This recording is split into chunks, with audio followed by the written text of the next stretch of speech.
Почитувани гледачи, добар ви ден во најновото издание на Сообраќајна хроника. Во денешното издание на емисијата ќе стане збор за причините кои што најчесто доведуваат до сообраќајни несреќи кај нас, како и за мерките кои што итно треба да се превземат, а тука се мисли на оние превентивните, за да се намали бројот на сообраќајните незгоди, а посебно на жртвите во сообраќајот. Причини за сообраќајни несреќи има повеќе, меѓутоа денеска тоа ќе го разложиме со еден стручен коментар на мојот денешен гостин, професорот Миле Димитровски. Инаку денеска сте во својство на претседател на Комисијата за наука при Републичкиот совет за безбедност во сообраќајот на патиштата. Добре дојдовте во студиото и прво прашање: кои се главните причини за сообраќајните незгоди во Македонија? Да, добро е најдов.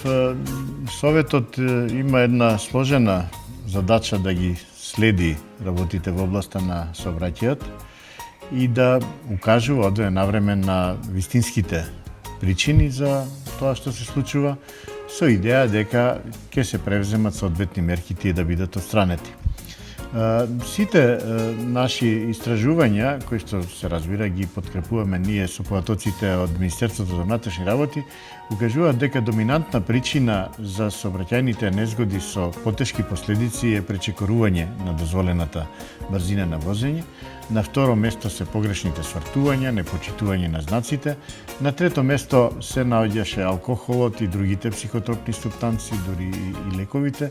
На четврто место веќе се искачуваат користењето на мобилните телефони или комбинација од сите овие три причини доведува до сообраќајни незгоди со сериозни последици или со смртни последици.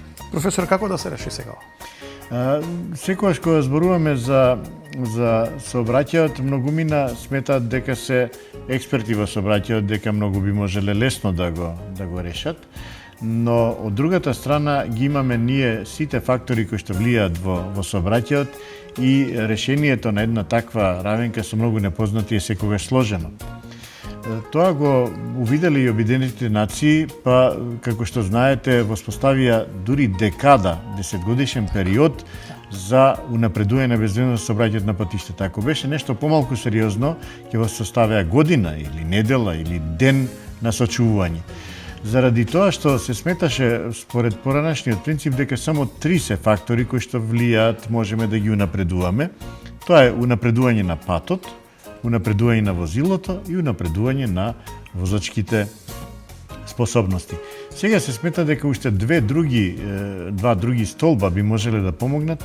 Едниот столб е менаџирање на патната инфраструктура и следниот е брза интервенција после случајната сообраќајна незгода.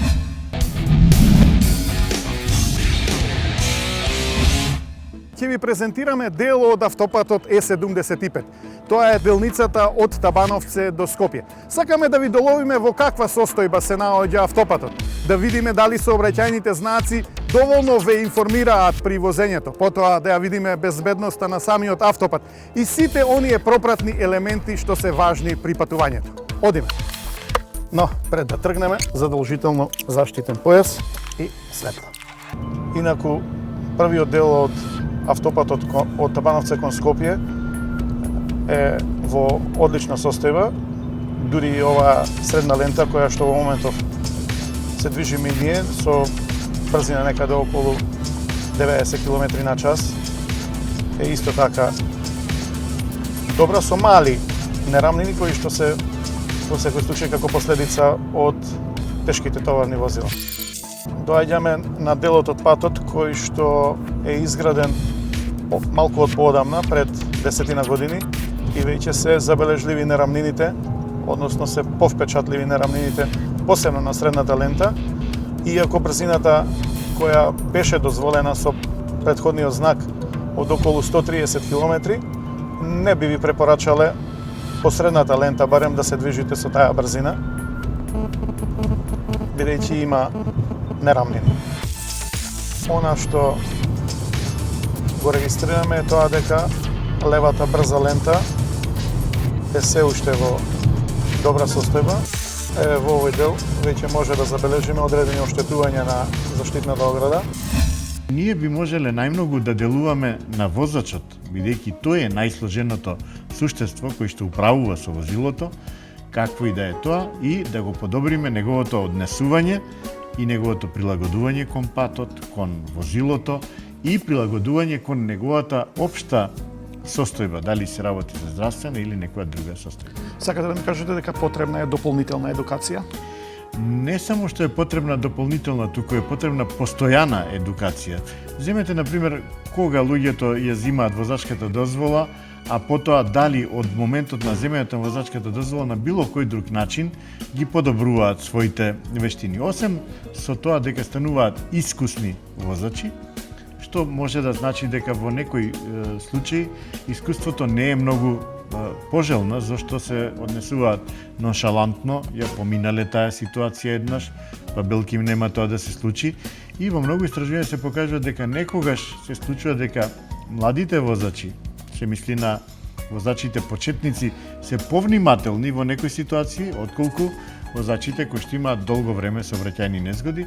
Впрочем, сообраќајни незгоди се случуваат и со млади возачи, и со многу искусни возачи кои што некогаш ги прецениле своите способности или превиделе определени ситуации кои што им се чинеле дека се рутински на патот. Значи ли тоа дека уште од помала возраст треба да се обране внимание во едукација, во воспитување на идните возачи? Ние сметаме, според искуствата што се наоѓаат во Европа, дека сообраќајната едукација треба да почне, да речеме, уште од раѓање.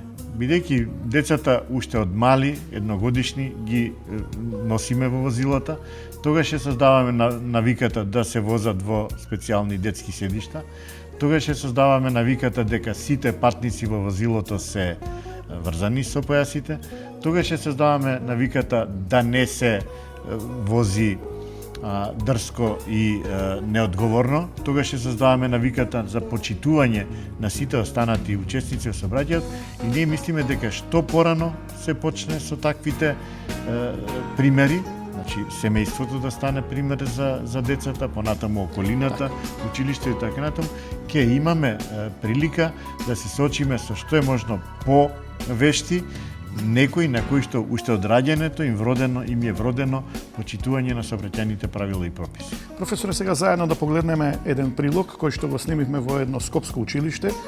Тоа беше час по едукација во сообраќај, а после го продолжуваме разговорот.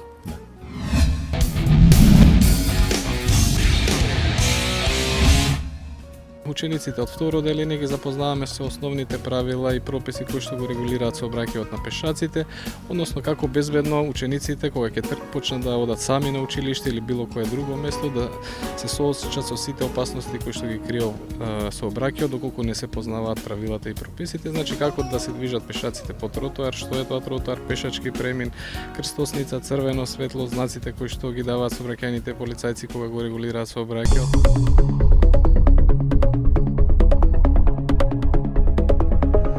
Не смеете да ги возите ниту ролерите, ниту скейт, ниту велосипеди додека не наполните 10 години по улица. А се разбира, велосипедот ќе го возите по велосипедската патека. Како рековме, најважно е вие да знаете дека местото за игра се дворовите, игралиштата, стадионите, паркот. Дали знаете како се вика патеката по која одат пешаците? Тротоар. Тротоарите се место каде што пешаците слободно можат да се движат. Е во средина на улицата и со бели цртки. Така, со бели линии и затоа течињата го викаат зебра. Во сообраќајот пешакот секогаш се движи на патеката одредена за движење на пешаци, односно онаму каде што е обележан пешачкиот премин. Ако нема тротоар, треба да има полиција. Од левата страна. Така, од левата страна. Ако нема тротоар, ниту пак пешачки премин, тогаш движи се на левата страна на патот во пресред на возилата. На црвено човече што се прави? Треба да стоиме. Треба да стоиме. Треба на зелено светло да поминат. На раскрсници обрни внимание на зеленото светло на семафорот или на движењата со рацете на сообраќајниот полицаец за слободно да можеш да ја поминеш улицата. Што значи овој знак? Стоп! Треба да застанат сите, од сите страни. И возилата, и пешаците, и тие со велосипеди, значи сите треба да застанат и да чекаат да видат кој е следниот знак што ќе го даде полицаец. Запамтивме? Да!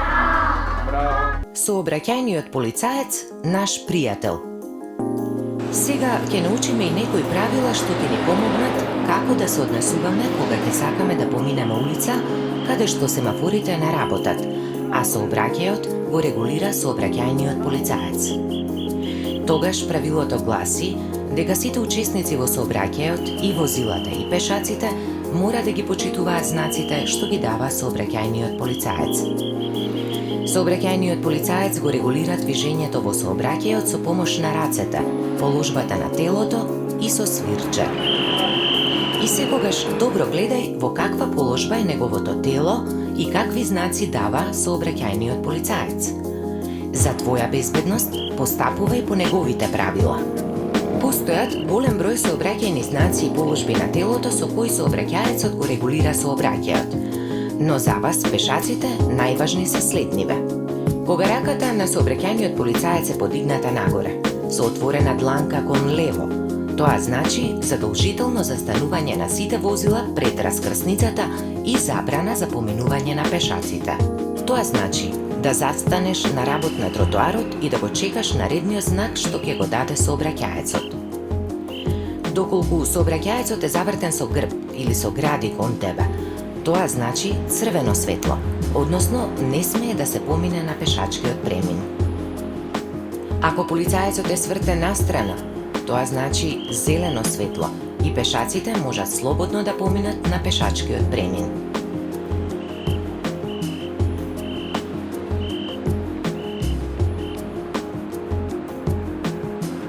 Кога телото на сообраќаецот е во нормална положба, а неговите раце се лево и десно хоризонтално поставени, тоа значи дека сите возила кои гледаат во неговиот грб и во неговите гради мора да застанат.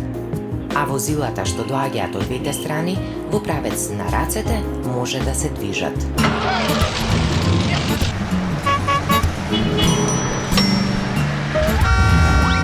Сообраќаен буквар.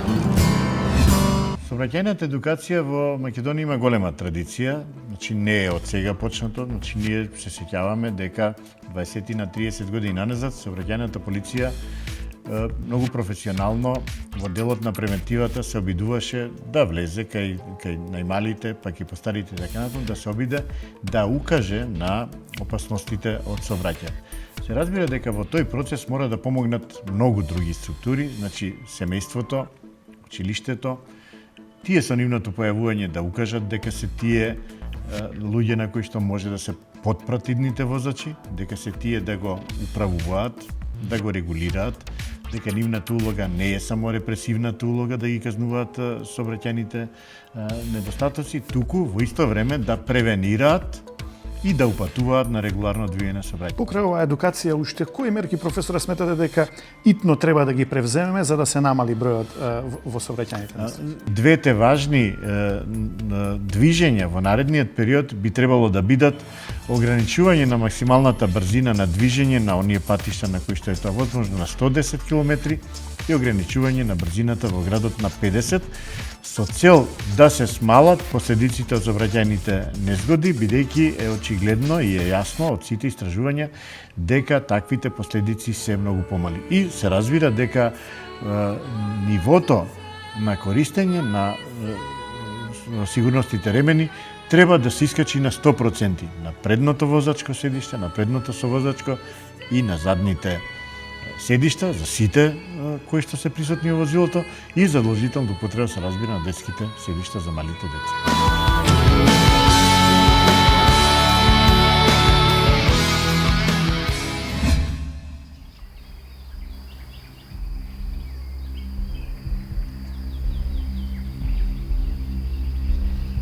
Се упропасти себе си.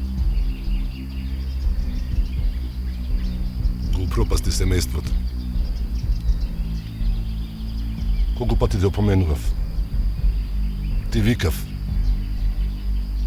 Врзи се. Врзи се, мајко му. Врзи го појасот. И сега? Што направивме сега? Што направив? Се врзав за цел живот. Врзи го појасот. За твоја и наша безбедност.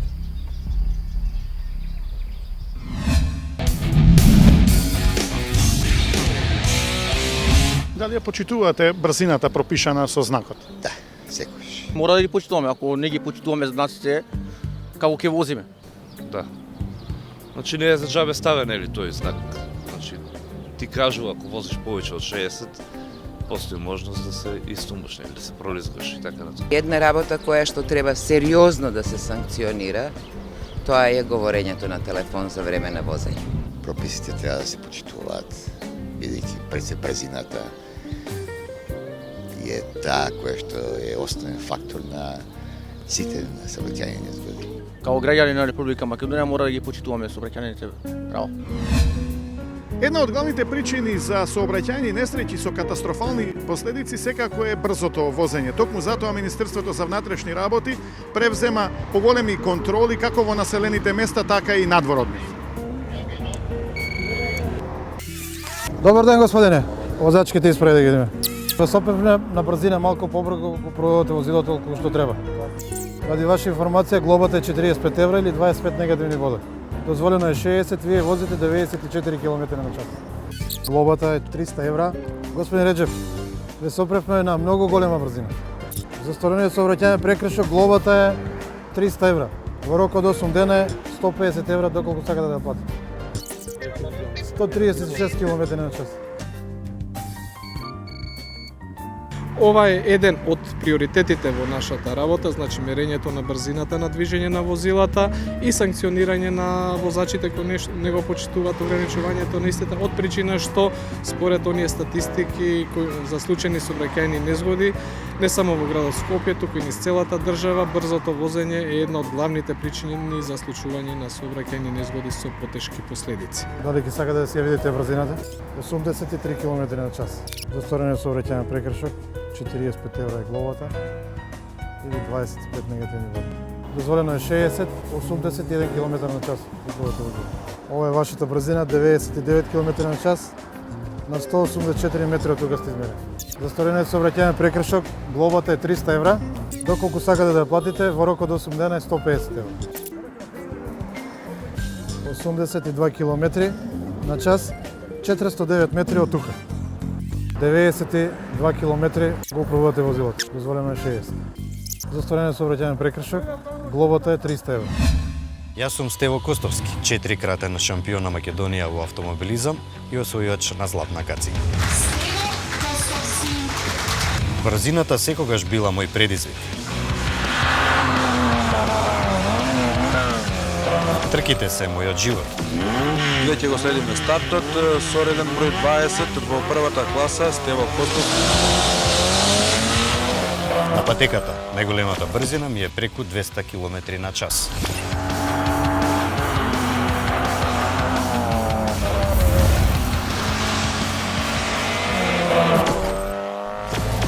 Но кога возам во град, возам 50 км на час.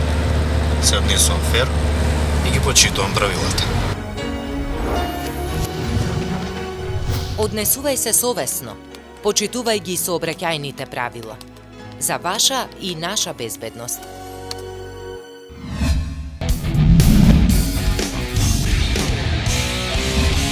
Сметате ли дека казните може да придонесат за вакво нешто или треба да се најде некој баланс, некоја комбинација? Па не, казните секако дека поместуваат некои прашања на различни места, но се смета дека само трите елементи заедно, едукација, превенција и репресија, можат да дадат заеднички резултати. Професоре, ви благодарам за разговорот и се надевам дека и овој проект што сега го работиме ќе придонесе за намалување на бројот на сообраќајните незгоди, а особено на жртвите во сообраќајните. Да, секако медиумите имаат достап до сите гледачи и сметаме дека е одлична приликата преку медиумите да се обратиме сите кои што нешто знаеме во тој дел и да ја подигнеме општо јавната свест за опасностите и начинот на одвивање на безбеден сообраќај. Ви благодарам и јас.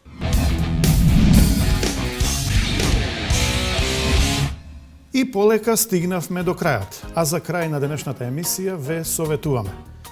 Кога ќе седнете зад вола, најпрво врзете го сигурносниот појас. Потоа прилагодете ја брзината спрема условите на патот и помалку со мобилните телефони. Поздрав!